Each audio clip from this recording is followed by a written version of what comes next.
ഞാൻ പലപ്പോഴും കാണുന്നത് ധാരാളം അമ്മമാർ എപ്പോഴും എല്ലാവരും മണിക്കൂർ ഒരു മണിക്കൂർ കൂടുമ്പോൾ കൊടുത്ത് കൊച്ചിങ്ങനെ നന്നായിട്ട് വെയിറ്റ് കൂടുന്നതും പിന്നെ ധാരാളം ഛർദി അങ്ങനെയുള്ള പ്രോബ്ലങ്ങളുമായിട്ട് വരുന്നതാണ്. നമസ്കാരം. കോട്ടയം കാരിത്താസ് മാത ഹോസ്പിറ്റലിലെ നിയോനെറ്റോളജി ടീം അംഗങ്ങളാണ് ഞാൻ ഡോക്ടർ ലിൻറ്റോ, ഇവിടുത്തെ കൺസൾട്ടൻറ്റ് നിയോനെറ്റോളജിസ്റ്റ്. ഇവിടെ കൂടെ സംസാരിക്കാനുള്ളത് ലാക്ടേഷൻ കൗൺസിലറായിട്ടുള്ള sister Deepa, sister Tintu. Breast ഫീഡിങ്ങിനെ സംബന്ധിച്ച് ഏറ്റവും കോമൺ ആയിട്ട് ഞങ്ങളുടെ ക്ലിനിക്കുകളിൽ പുതിയതായി ജനിച്ച കുട്ടികളുമായി വരുന്ന അമ്മമാർ ചോദിക്കുന്ന സംശയങ്ങളാണ് ഞങ്ങളിവിടെ ഡിസ്കസ് ചെയ്യുന്നത്.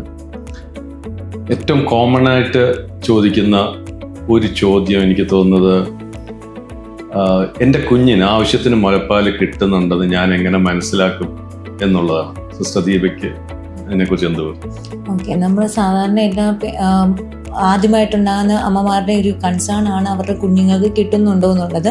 അപ്പോൾ അവരെന്തായാലും ചോദിക്കുന്ന ഒരു ക്വസ്റ്റ്യനാണ്. അപ്പം അവയ്ക്ക് നന്നായിട്ട് കിട്ടുന്നുണ്ടോ എന്ന് നമ്മൾ മനസ്സിലാക്കാൻ സഹായിക്കുന്ന അവ സുഖമായിട്ട് 2 മണിക്കൂർ അല്ലെങ്കിൽ 3 മണിക്കൂർ ഉറങ്ങുന്നുണ്ട് ഒരു ഫീഡിങ്ങിന് ശേഷം, യൂറിൻ പാസ് ചെയ്യുന്നുണ്ട് അല്ലെങ്കിൽ മോഷൻ പാസ് ചെയ്യുന്നുണ്ട്. അതുപോലെ ആദ്യത്തെ ദിവസം ഇച്ചിരി വെയിറ്റ് കുറഞ്ഞിട്ടായാലും പതുക്കെ വെയിറ്റ് കൂടി തുടങ്ങുന്നുണ്ടെങ്കിൽ അവയ്ക്ക് കിട്ടുന്നുണ്ടെന്ന് നമുക്ക് മനസ്സിലാക്കാൻ പറ്റും. എനിക്ക് തോന്നുന്നു ഈ ഉറക്കം, മൂത്രം പോകുന്നതും വയറ്റിൽ നിന്ന് പോകുന്നതൊക്കെ നല്ല ഫീഡിങ്ങിന്റെ സൈൻസ് ആണ്. പക്ഷെ ഏറ്റവും ഒബ്ജക്റ്റീവ് ആയിട്ടുള്ള സൈൻ അവിടെ വെയിറ്റ് ഗെയിൻ ആണ്. ആദ്യത്തെ ഒരാഴ്ചയൊക്കെ തൂക്കം കുറയാം, ഏകദേശം 10 ദിവസം 14 ദിവസം 2 ആഴ്ചയോളം എടുക്കും ഒരു വീണ്ടും ബർത്ത് വെയിറ്റിലോട്ട് എത്താനായിട്ട്. അത് കഴിഞ്ഞ് എനിക്ക് തോന്നുന്നു ആദ്യത്തെ ഒരു 2-3 മാസം ഏകദേശം 10 ദിവസം കൊണ്ട് ഒരു 250-300 ഗ്രാം കുട്ടികളുടെ വെയിറ്റ് കൂടും. അപ്പോൾ വെയിറ്റ് ഗെയിൻ അങ്ങനെ ഉണ്ടെങ്കിൽ ഡെഫിനറ്റ്ലി ഫീഡിങ് റൈറ്റ് ആണെന്നുള്ള സംശയമില്ല.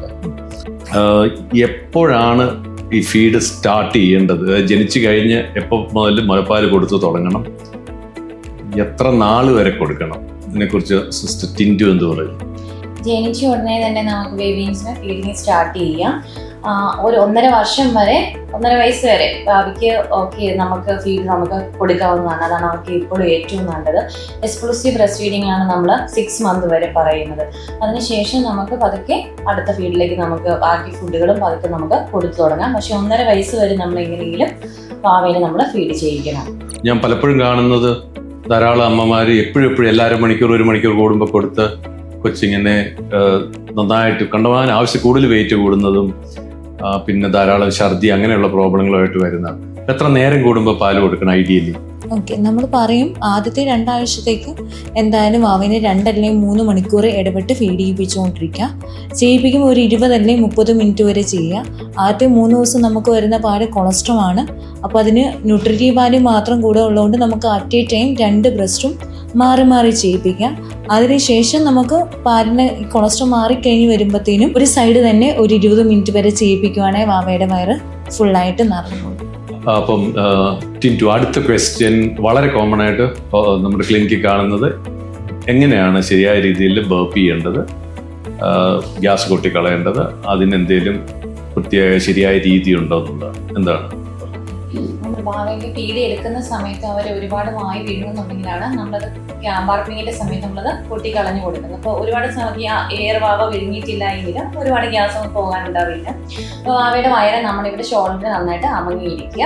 അതിനുശേഷം നമ്മൾ താഴേന്ന് മുകളിലേക്ക് പൊട്ടി കൊടുത്താൽ മതി. ഒരു 5 to 10 മിനിറ്റ്സോടെ നമ്മൾ അങ്ങനെ ചെയ്താൽ മതി. ഇപ്പൊ എല്ലാ ബേബീസിനും ഗ്യാസ് അങ്ങനെ ബർപ്പ് പോകണം നിർബന്ധമില്ല. പോയില്ലെങ്കിൽ പേടിക്കേണ്ട, നമ്മൾ വാവയെ ചെരിച്ച് കിടത്തിയാൽ